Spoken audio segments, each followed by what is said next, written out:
Намсран банзрагчийн зохиол Сүүлчийн буун дуу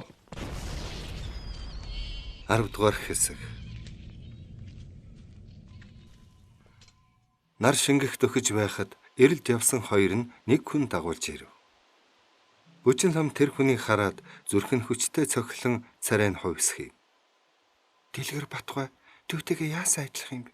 Хэрэг энэ хүнтэй тайралтах юм бол хүнээс асуулгүй таних юм байна шүү гэж бодоод доош харжээ. Дэлгэр Бат хамгийн түрүүн нутгийн танил өвгөнтэй золгосноо бүжин ламууд баяртай харвал бүсгүй бишүрхсэн янзтай босож хүндэтгэн зогслоо. Дэлгэр Бат түүнтэй гар зөрүүлэн золгож духан дээр нь үнсээд "За, миний дүү сайн явж ирвүү" гэлээ. Бүжин лам баярлсан давалж үгч хэлж чадсангүй нүдэнд нь нулимсхур. Дэлгэр Баттай хамт ирсэн хоёр хүн цагаан орст тэмээгээ алдсныг мэдээгүй тул Дэлгэр Батыг олох гэж өглөөнөөс эхлэн зүүн хүрээний бараг бүх айлын үдийг татаж сургалсан тухайга сонирхуулан ярина. Нөхтөн царай алдаж дуу шуучгүй байсныг тэр хоёр гадарсангүй. Дэлгэр Бат зөөх цайнаас уучгаад "За дүүм, гэгээтэй байхад явуулгүй болохгүй" гэвэл бүжин лам том булгаар богцоо уудлах зуур "Орс дээрэмчид ирж хамаг тэмээг нь булааж аваад явчихсан" гэвэл Дэлгэр Батыг олж авчирсан хоёр булаир нөхтө баргар царайлан байсны учрыг сайн мэдэж "Тийм бэ. Гадаа тэмээ харагдахгүй байхаар ойр зур өвсөлж байгаа юм болов уу гэж бодож байсан юм. Хаашаа явсан б? Хойноос нь нэгж очиж тэмээгээ олж ирнэ" гэж нэг нь хашгирах төхөн хэлээд босон хариалаа. "Хөөхтүүд минь буу зэвсэг агсан орс цэрэг ирээд аваад явсан. Тэдний хойноос нэхвэл ам хохирно гэсэн үг" гэж өвгөн хориглов. "Энэ таван хүн хоёр муу тэмээтэй нутгийн бараа харах аргагүй боллоо. Надаас л болж ийм гайд унаж байгаа юм" гэж бүжин лам хэлээд богцноос 50 лангийн юмбу хос алтан бөгж гаргаж "Үүгээр унаамал олж явна биз. Буянтай ах トゥ нар минь аян замдаа сайн яваарай" гэж хэлээд юмбу бөгжөө өвгөнд өглөө. Өвгөн хоошоо ухарч "Яаж болох юм? Чи энэ газар юугааран амьдрах гэж санаав? Амьд хүн арахта. Бид яаж ийгээд л нутаг орноо бараадна" гэлээ. "Та бүхний ачийг би хизээч мартахгүй" гэд бүжин лам мөнгө бөгжөө сарваагаад байв. Нээрээ унаагүй яаж буцхав? Дүүгийн хэлдэг түмэн зөв. Хүрээнд цаг тайвангүй байна. Нутгийн ах дүүс минь хурдхан буцхыг бод гэж Дэлгэр Бат хэлбэл өвгөн нөхөд өдөө харснаа юмбуг авч бөгжийг нь буцааж өглөө. Бүжин лам бөгжөө өгөх гэсэн боловч өвгөн халгаасангүй. "За, та бүхэн амар мэнд сайн яваарай. Намайг сайн явж ахындаа очсон гэж ээж дамчаагаа хоёрт хэлнэ биз" гэж бүжин лам хэлэхдээ хоолойн зангирв. Өвгөн түүнийг тэврэн авч өнөрлөн үнсээд "Эш хөөрхий минь. За, чи ахтайган уулзсан хойно юу алцхав? Одоо бид санаа амар бууцнаа" гэлээ. Ойрын хэд хоног нийслэл хүрээнийхэн амар тайван унтж чадхаан болжээ. Цагаан орс хүрээг эзлэн авах гэж 10 хоногийн турш гаминтай байлдсан учир өдөр шөнө ялгалгүй буун дуу нижигнэж айл амтныг айлхан сандрааж байсан билээ. Гамингууд хүрээ нэсгөөгдөж цагаан орс орж ирсэн өдрөөс эхлээд урд өмнө үзээгүй аимшигтай богдын хүрээнийхэн учирсан ажээ. Өнгөрсөн намрын сүүлчээр гамин цэрэг хүрээг эзлэн авсан тэр нэгэн өдрөөс эхэлсэн daa хүрээний аимшигт хар өдрүүд баруун жанжны цэрэг хүрээг эзлэн авсан анхны өдрөөс уламж аймаар болж цусан зам татуулж хүн ардыг зовлонгийн далайд унагсан юм. Барууны цагаан намын цэрэг хүрээнд ойртон ирж гаминтай нэг удаа байлдаад буцсны дараахан түүнийг гамингаас Монгол төмнийг аврахаар морилон ирсэн бурхан хүйм гэсэн цууг хүрээгээр нэг тархжээ. Дараа нь барууны цэрэг хүрээг эзлэхдээ юуны өмнө гамингийн хоройд байсан богд гэгэнийг соллон авч манчрын хідэд авэйцсан нь сүсгтэн олны гүн талархал хүлээжээ. Хүрээнийхэн барууны цэрэг хар хятадаас салгаж өгсөн ачтай тустай хүмүүс гэж бишрэн хүндэлж байв. Монголын лам ноёдч барууныг хувилгаан хүн шашин төрийг мандуулж яваа буянтай хүн гэж амаа халталт цуурхан магтаж эгэл олон ч тэр цууганд үнэмшин хууртаж байсан нь дан удалгүй тэдний жинхэнэ нүрийг таньж чонын амнаас гараад барын амд орлоо гэж ярилцах болжээ. Даах хүрээний хятадын олон пөөс хоолны газар шаагдж, гадуур санаа амар явах бүдүүн зүрхтэй хүн ч үзэгдэх юм болж, энд тэндгүй дээрэм тонвол алаан хятан болж, олон ардыг эрлэгийн илж, өдөр шөнөгүй нэхэн дагах болов. Бүжин лам хэд хоногийн өмнө хөргөн ахаан дагаж тэдний дэрхэд Дэлгэр Батын эхнэр Дулмаа төрсөн дүүшгэн санаж халамжлах болсон юм. Дулмаа насаар бүжин ламаас ихч боловч түүнийг нялх амтан гэж санаж хол замд өвлийн хүйтэнд ядарч зүдэрч явсан гэж их л санаа тавих болгоо. Дэлгэр Бат дүүгийнхээ тухай бүжин ламаас сонсоод нэгэн үе түүний сүрхий зоригтой самбатад баярлаж хулгай дээрэм хийж хүн алах нүгэл үйлдэж байгаад нь сэтгэл зовнин айж түгшин. Гиндэн зан ойрдоо тэднийхээр ирсэнгүй. Нямаа Дэлгэр Бат хоёр хэд дахин зөвлөөд хягтын зүг явхаар бэлтгэв. Хуучин хашир хоёр цэрэг улс оронд харийн зүсэн зүйлийн дайсан халдан ирж хүн ардыг зовоон тарчилгаж байгаад хорсол занал нь буцалж олны ам дамжин яригдж байгаа ардын намынхантай нийлэхээр зориг шулуудаж алсыг зорихдоо хүн ард их нутгаа зовлонгоос ангижруулж энх тун хөлдрөл залж авчирна гэсэн ариун сайхан сэтгэл өвөрлөн явжээ. Тэр хоёрыг үчийн бүрийгээр явхад Дулмаа сэмхэн уйлж нулимсан арчив. Дэлгэр Бат хайртай гэргийгээ түмэн дайсны дунд орхиод явахдаа өр зөрхөн өвдөж байсан ч их нэртэй хоргодож түмний хэрэгээс хосорч болохгүй гэдгийг сайн мэдэж байлаа. Тэр явахдаа "За Дулмаа минь, сайн цагийн эхэнд хоёулаа уулзан золгох нь магад. Харин аминчлан захихад бүсгүй хүний үзэмж гэдэг элдв муу юм даллан дууддаг юм шүү. Бүжин ламыг гадуур явуулсны хэрэггүй бизээ. Энэ бүсгүй их зовлон үтсэн хөөрхийн амтан. Харцганаас хөөгдөж бутны нөмөр бараадаж ява болжмрал гэсэн үг. Биднийг илгэж тоомгүй их зовлонгоос зүхтааж ирсэн юм шүү дээ" гэж захихад "Тэр талаар санаа зовлтгүй. Энэ хүүхдийг би төрсөн дүүшгээ инэрнэ" гэж Дулмаа хэлв. Нямаа хоёр морио хөтлөн тэр хоёрын шивнэлтгийг холоос чагнаж байхдаа "Би өдий 30 гартлаа гэрлэж бараалсангүй. Хэрв их нэртэй байсан бол тэр нь мөн ингэж уйлж унжаад л сэтгэлийг нь зовоох байсан бизээ" гэж бодхоос инээд нь хүрчээ. Дулмаа нулимсаа бушуухан харчаад хашааныхаа хаалгыг онгойлгов. Нямаа Дэлгэр Бат хоёр харанхуй гудамж уруудан сүүмэлцээр далд оржээ. Дулмаа тэр хоёрын явах замыг мялааж сүүргэж амандаа маань шившин уншин.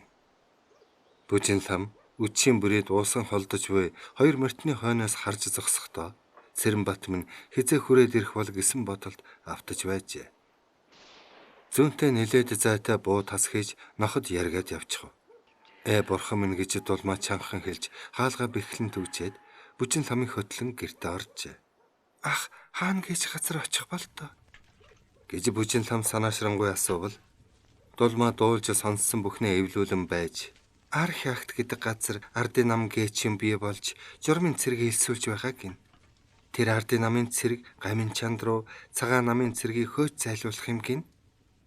Тэр ардын намыг Дэлгэр Баттай хамт хужир болонд цэрэгт байсан Сүхбаатар гэдэг жанжин байгуулсан юм гин. Тэгэд түүнтэй хамт алба хааж байсан цэргүүд нь тийшээ яваад байгаа юм. Удахгүй их дайн тулаан болох юм байхаа.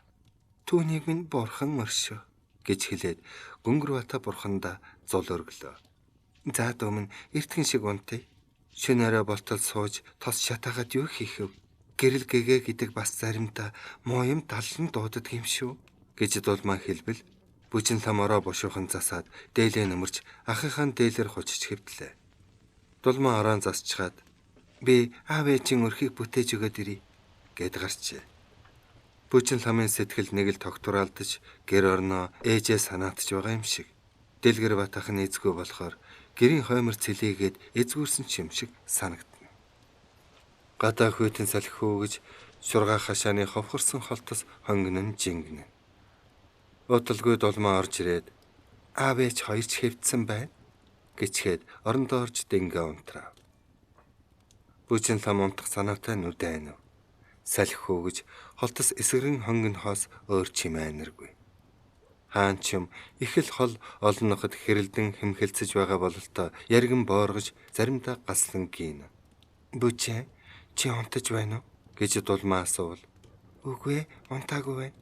Нойр мэд хөргшин жалга" гэвэл Дулмаа модон ороо шажигнуулан наашаа эргэв бололтой. "Эр нөхөр гэдэг чинь айл гэрийн төшиг толгоор юм байна шүү. Ах их чинь яваад өгтөд сэргэл гэрийн тал хонхоогоод нэг л эвгөө болчихлоо. Харин чи ямар хазаар ирэв? Чамайг ирээгүй бол би бүр хэцүүдэх байсан шүү гэж дулмаа хэллээ. Бүжин лам эр нөхөр гэсэн үг сонсоод хөөх юм нь хаана яваа болдоо гэж бодоод сэмхэн санаа алдчихв. Соргог дулмаа түүний санаа алдахыг мэдээд дүүм нь санаа зовох хэрэггүй. Цэрэнбат одоохон л давхиад ирнэ гэж түүнийг тайлгаруулах санаатай хэлсэн боловч өөрөө халамжит ханаа амьд буцаж ирэх хэсэг нь үл мэдэх дайнд үдэж мордуулчихад сэтгэл санаа нь хачин их үүмэрч яг л хаврын тэнгэр шиг болоод байснаа нуух гэж оролдоно. Би та бүхнийг огтхон ч танихгүй мөртөө ах ихчээ гэж санаад хурж ирсэн шүү дээ. Та хоёрт төвөгтэр болохоос хэтрэхгүй бизээ. Гэлээч нутаг орондоо байхын арга үнэхээр олдоогүй юм гэж бүжин лам хэлбэл чи юу ярьж байгаа юм? Чамайг ирсэнд бид хоёр хичнээн их баярлаж байгааг чи мэдэхгүй л дээ. Манай дэлгэр бат тун сайн хүн шүү. Чамайг төрсөн төвшгөө сандгийм гэж дулмаа хэлв. Бүжин лам санамсаргүй юм хэлж түүний сэтгэлд нь сэв оруулчих удаа гэж санаад таач гэсэн надад төрсөн ихчээс минь илүү сайн шүү дээ гэчв. Хоёр бүсгүй инхүү нойр алдаж сэтгэл зовж байхад дэлгэр бат Нимаа хоёр хүрээнээс сэм гарч цагаан сэргийн харуул эргүүлүүдтэй дайралтсангүй өртөө хэр холдсон байлаа. Морины туурайд цас шажигнан хөлдөө гөлөм дар дархи. Тэр ар хаагт гэдэг газар юу болж байдаг бол гэж Нимаа асуувал дэлгэр бат моройд авирснаа. Гэндэнгүй хэлэхээр бол тэнд ардын нам байгуулж журмын цэрэг элсүүлж байгаа гэсэн биз дээ. Барааны цэрэгт зохигдож хүрээнээс цухтаасан олон мянган гамин ягт хотод үүрлэж байгаа юм байх. Юуны өмнө тэдэнд аль тулалдах нь дээ. Гэндэнгүй чинь ардын намын хүн юм аа да. Тийм л бололтой юм. Хүрээндээс юм нөөгдөж байж хягт руу скватрын танил хуучин цэргүүдийг явуулж байдаг мэдээлэлтэй хүн шиг байна. Уг нь Цэцэн хан аймгийн хүн гэсэн байхаа. Тэгсэ олон жил цэрэгт байж хашир суусан сүрхий хүн. Орос хятад хэлтэй эрдэм номтой хүн бололтой юм. Хожир болонд жирийн л нэг цэрэг байсан шиг санагдах юм. Жирийн ч гэсэн Орос сургагч нартай их дотн байлаа шүү дээ. Өнөө нэг сайхан ааштай өндөр сургагч байлаа. Одоо бодоход тэр чинь улаан Оросд байсан биз. Гэндэнгүй тэр Орос Зүхбаатар 3 дандаа л уулсчихсан юм ярьж байдгсан. Одоо бодоход тэр нэг л учиртай байж. Зүхбаатар гэдэг чи цангилсан дуутай цэргийн ёс горим сайн мэддэг хатуу чанга шаардлагатай ухаантай сэргэлэн хүнтэй. Харчимгүн бааж автай тулахаар Хатанбаатар мантан цэрэг хөдлөхөд бид хамт явлаа шүү дээ. Зүхбаатар тэр дайнд баатар болж олон цэрэг ардад нэр сүртэй болсон юм. Түүнээс хойш Гоёмбаатар гэдэг болсон юмдаг. Буудаж намнах морин сургалт мөн ч гарамгай шүү. Байц морин төвөргөн дуултнуудаа. Тэр хоёр морины амыг татаж зогслоо. Морин төвөргөн сонстов. Замаар хүн ирж явна гэж Нимаа шивнээд морины амыг эргүүлв. Тэр хоёр замаас гарч нэгэн жалганд орлоо. Морин төвөргөн ойртон ойртсоор их замаар хэсэг бараан юм гараад ирлээ. Дэлгэр бат Нимаа хоёр нуугдан байж харж байтал арваад мортойхон замаар ширүүхэн хатруулан өнгөрөв. Өөртөөгөө яваа улс байх нь цагаан Орос юм уу гаминч байж мэднэ. Ер нь хоёулаа энэ өртөө замаар явбал янз бүрийн юмтай дайралтаж мэднэ.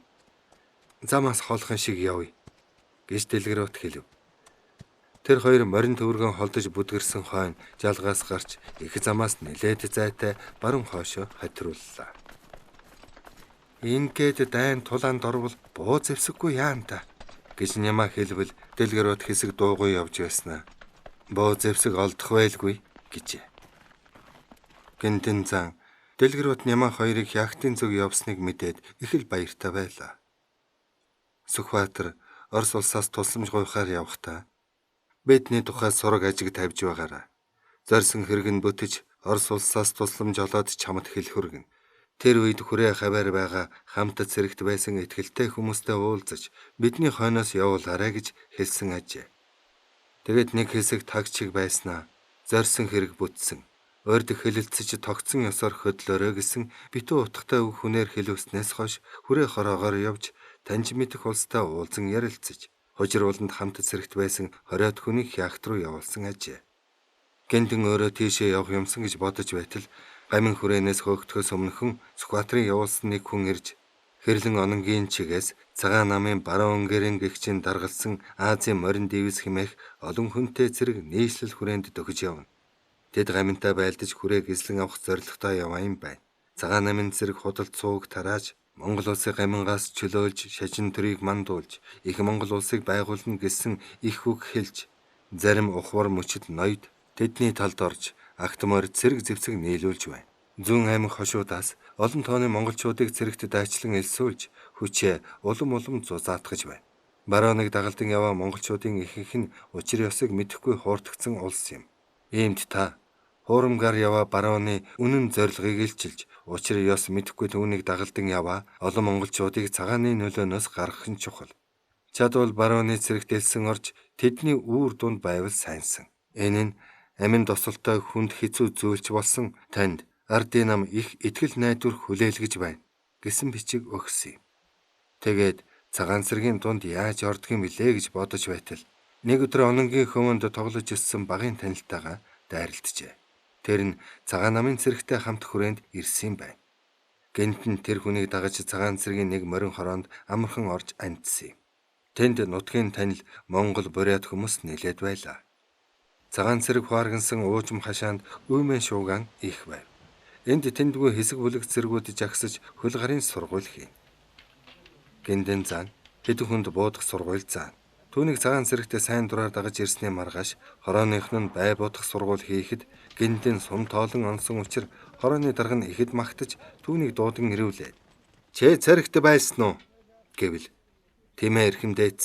Би богд хааны цэрэгт байсан" гэж орсоор хариулбал хорооны дарга маш их цаашааж "Сайн байна. Орос хэл хаан сурсан юм" гэхэд "Би уг нь Орос нутагт төрсэн бурайд хүн. Монгол газар Ононголд залуу насаа өнгөрөөсөн юм. Богдын цэрэгт ирж цэргийн эрдэм сурч бас дайндж явж байсан" гэвэл хорооны дарга түүнийг тасгийн дарга болгож 10-аад цэрэг захируулсан юм. Гиндэн өнөөдөр тэдэндээ буудах сургууль зааж байгаа ч. Гиндэн тасгийнхаа 15 хүнээ чухам ямар бодол хүсэлтэй болохыг мэдэх гэж хэдэн өдөр нөхөр журмын ёсоор танилцж нийн үгүй ярих гэж бодсон ч зарим нь айж болгоомжлоод байх шиг байхаар нэг их шаргуу хөөцөлдсөнгүй.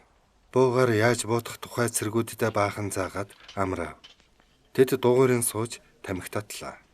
"Та бүхэн одоо буудаж сурлаа. Удахгүй их дайнд явж хүний өдөөс буу шагаан шүү дээ" гэж гинтэн хэлээд нөхдөө яах вэ гэж нүдний булангаар харвал бурхан минь хүн алах хэрэггүй гэж нэг монгол цэрэг дуалдав. "Борхон баг шашин дээр хамгаалуулахаар биднийг явуулах юм бол шашны дайсан ландармыг сөнөөхөл болно доо" гэж өөр нэг монгол хэллээ. Нэг бурайд цэрэг хоёр монголыг хялаан харснаа. "Та нар юу ч мэдэхгүй тэнгүүд. Бид баруун жанжныг дагаж Орос нутгаас энд яах гэж ирсэн гэж санаж байна. Манай баруун жанжин Монгол газар морилон ирж та нарыг гамингийн савраас аварч богд гэгэнийг гамингийн шоронгоос гаргаж авсныг мэдэж байна уу? Бас Орос газар гарсан улааны тахал танаа Монголд тарж дэлгэрч байна. Тийм болохоор түүнтэй байлдах болно" гэж мэдэмхийрв. "Тэр улаан тахал гэдэг чи юу юм?" гэж монгол цэрэг асуувал өнөө бурайдын нүд сүүмэж "Орос оронд большевик нам хэмээгч юм бий болж олон ардын сэтгэл санааг үймэлэн босгож эзэн хаана хаан ширээнээс нь авч хаяад бурхан шашнаа устгаж бүгд улаан болчихсон. Тэр улааны аюул газар бүрт дэлгэрч байна. Энэ хүрээнд байгаа улааныхныг манай их цэрэг өдөр шөнөгүй шүүрдэн самнаж байгаа. Улаан гэдэг чинь буруу номын хүмүүс. Улааны аюул хаан ч нэвтэрч болно. Та нарын доторч улааны талыг баримталсан хүн байж мэднэ" гэхээр гиндэнгийн бие зарсхийж энэ бурайдтай тун болгоомжтой харьцахгүй бол хөөдөж мэдх юм байна гэж бодлоо. Тэгээд тэдний хэрэг цааш өрнүүлэхийг хүссэнгүй шалавхан босоод "Жагсаад" гэвэл цэргүүд пэр пархийн босож нэг игнэ болон жагслаа. "Өнөөдрийн сургууль дууссан. Байрандан очиж амарцгаа" гэж гинтэн захирангуй хэлбэл тэд баярлаж байгаа бололтой байр өдөн гүйцгээв. Гинтэн тэндээс явж хорооны даргатай уулзлаа. "Цэргүүдтэй буудах сургууль заагаад үдээс хойш амраалаа. Би гадуур явж тамхи чөдөн золж авмаар байна. чөлөө мэдүүлээ гэвэл нар шингэхээс өмнө хуарандаа ирэх тун гэж дарга нь хэлв. Гиндэн хуарангаас яаран гарч хотын төв рүү алхлаа.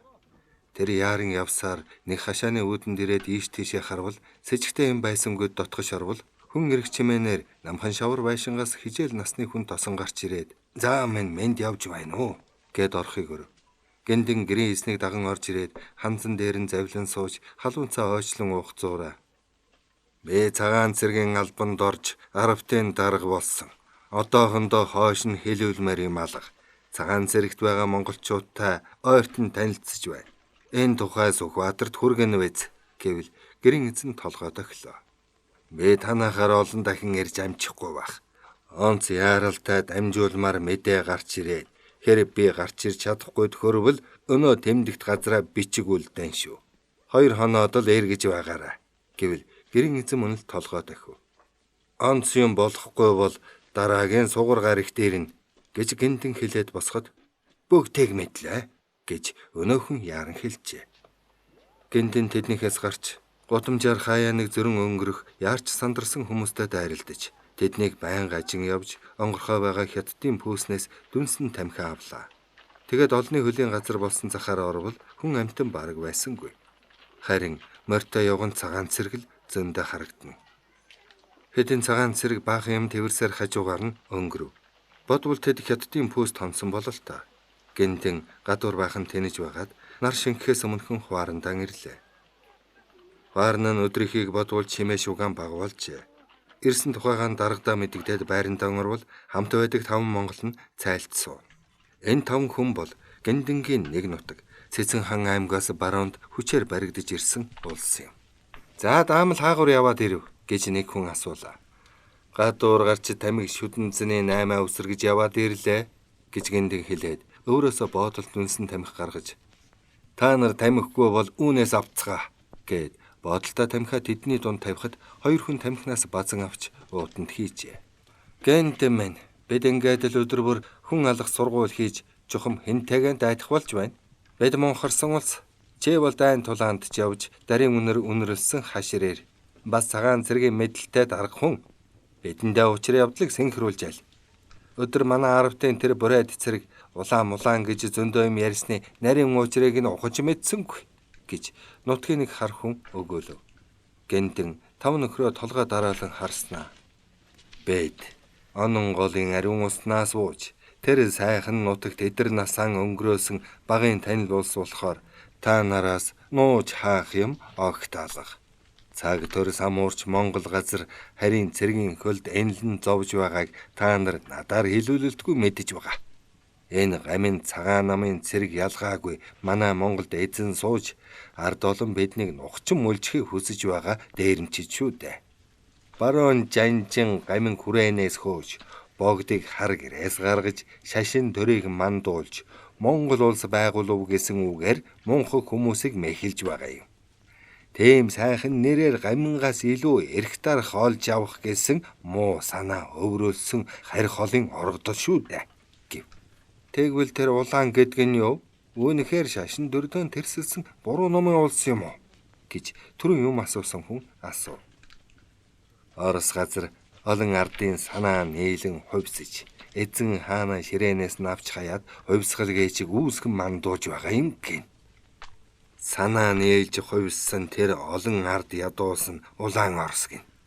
Улаан гэдэг нь бурхан шашин төр улсаан устгасан буруу номтон гэдэг нь худал цууг. Хар зардуу засаг төрийн эрх бариад бүгд адил тэгш эрх чөлөөтэй амьдрахыг зорж байгаа гин.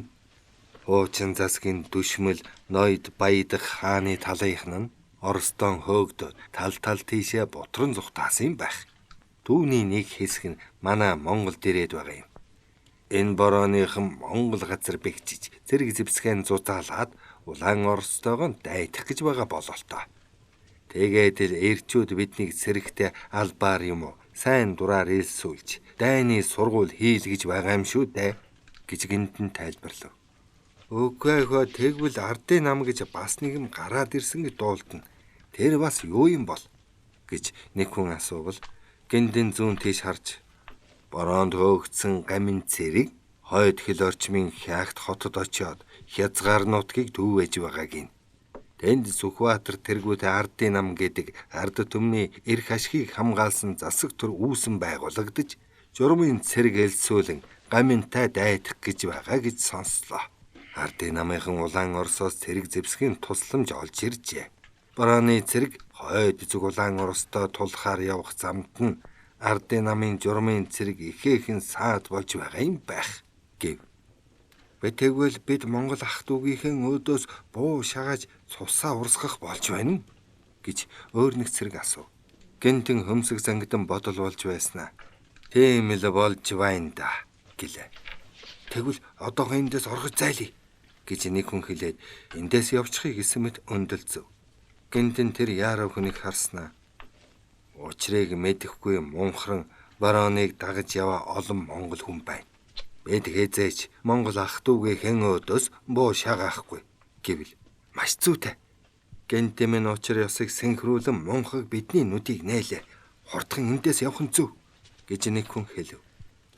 Гэхдээ энд байгаа олон монголчуудын зарим нь бидний шиг төөрч мөнгөнсөн байхад зарим нь ол зашиг хайж яваа өөдгүй хүн чивэ. Иймд санаж бодож яваага хэн хүнд хамаагүй ярьж болохгүй.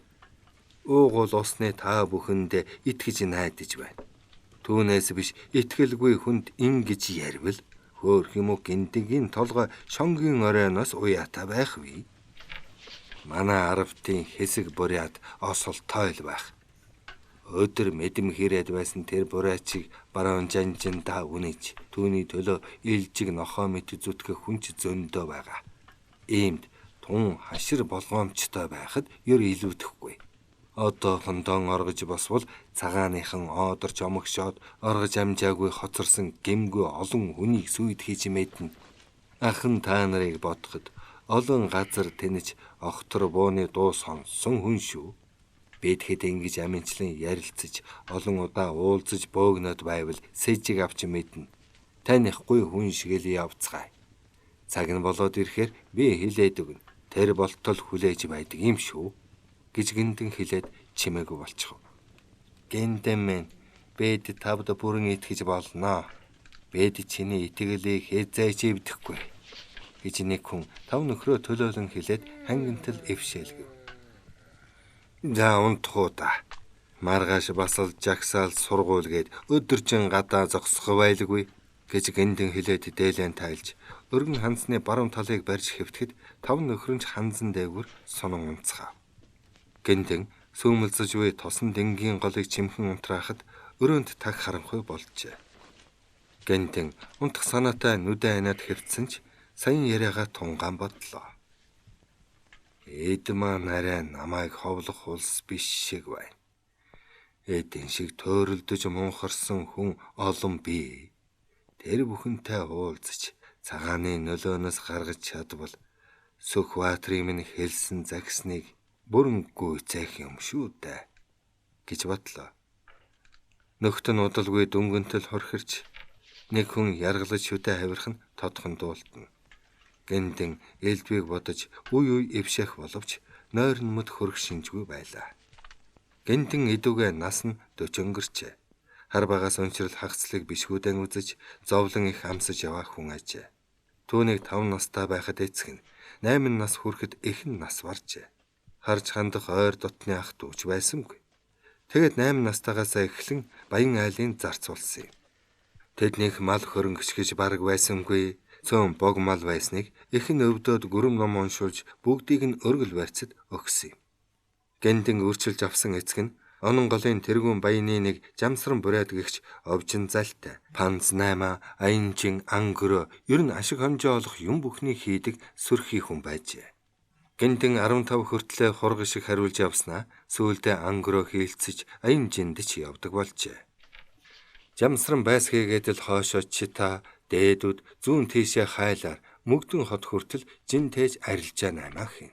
Гинтэн олон өртөө газар жин хөтөлж тавхагаа цоортол явган явж халуунд ангаж хүйтэнд хөрж өлсөж санхын дүм бэрхийг амсавч жамсран огт нь хайхардгүй байжээ. Энтэн тэдний өргөмөл хүү нэртэй боловч зарцаас нь дор амьдрэн. Жамсрангийн эхнэр гэгч харамж харигаараа нутгуулсандаа нэртэй шар авга Гинтэнг өөдийн бараа үл үзүүлнэ. Гинтэн 18 нас хүрч альва юмны учрыг баг зэрэг ухаардаг болжээ. Түүнийг нутгийн залуус Жамсрангийн Ноорхой илжиг гэж шоолн нэрлэдгийг мэдэж их л ичиж зовдөг байжээ. Үнэн дээр Жамсрангийн харамч ихнэр түүнд дээл хувцс хийж өгдөггүй бөгөөд нөхрийнхөө хуучирч муутсан дээлийг хасаж өмсөөлнө. Олон жил өмсөж үжирсэн тэр дээл нь эмнэг догшин адуутай ноцолдоод юм төлөө түлж түүгээд ирэхэд дорхнон урагдаж салбаадаг байжээ. Түүнийг нь оёж шидэж өгөх хүн ч байхгүй болохоор тэр чигээрэл навсганаж явдаг байсан юм. Гендийн шигээрт босож орой унтдаг хүн тэднийд байхгүй. Хамгал ажлыг нь хийвч түүнд сайнэр байхгүй. Эцэг эх нь юм л бол аашилж зодно. Ийм байтал нэг намар гендингийнхтэй айл саахалт явж хар багаас үерхэж явсан нэг хүү эхнэр авч хөрөм хийх болжээ. Тэр хөрмөнд гендин заавал ирээрэй гэж багын сайн нөхөр нь хэлүүлжээ. Гендин Ноорхой салбар хувцастай очихоосоо зовж эцгийнхээ нэг хуучин дээлэг хэлэлгүй нуун авч өмсөд хөрмөнд очсон байна. Тэр хөрмөнд залгсан эцгийнхэн дайралдаж сохтуу аав нь олны дотор түүнийг барьж аваад энэ муу гуйлагч миний дээлийг хулгай хийж өмссөн байна гэж хашгиран нэвширтлэн ташуурджээ. Гендин ич зов хослон бас уур хэлэн гинэт бадарч дээлийг нь тайлж хайчхаад гэр орноосоо тэр шөндөөн оргож урдëm нь очиж байсан Чита хотын зүг явжээ. Тэнд очлоо гэж сайн юмтай учирсангүй. Ам зоохын ирэхээр нааш харсан хүний гар хурууны үзүүр зарагдаж байлаа. Орос оронд мөн л хоосон ядуу нь өлбөрч өгтөгсөн баян тарган нь жаргалтай цэнгэлтэй байхыг үзжээ. Читэд байхдаа ачаа бараа буулгах, гудамжны цас арилгах, чулуу модны ажил хийж, хэд гурван мөнгө олж утсан чинээ улаан голоо дэвтэж байжээ. Орос газар хэдэн жил болоод сайхан амьдрал хайж, Манжур нутаг орж, хайлаар мөгдөн хотоор бас хэдэн жил тэнвчлэв. Хятад газар амьдрахад уламж дор байлаа.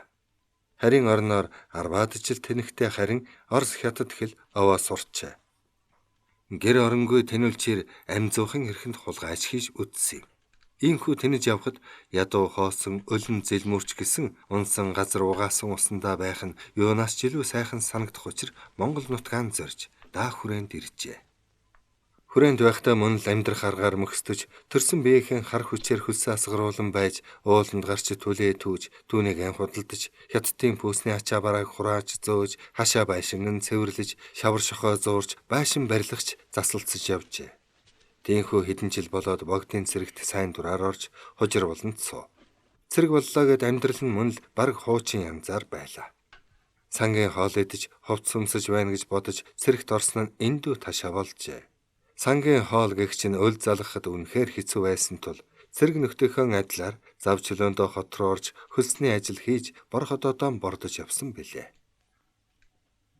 Гендин өнгөрсөн гонигт амьдралаа тунгаан бодож нойр алдан сэрвэлзэж байсан энэ нэг зэврэн шөнө зүүн хүрээнд бас нэг хүний нойрны хүрэхгүй элдвийг бодож гийврэн байсан билээ. Тэр бол сонсогч та бүхний танил бүсгүй бүжин лам билээ.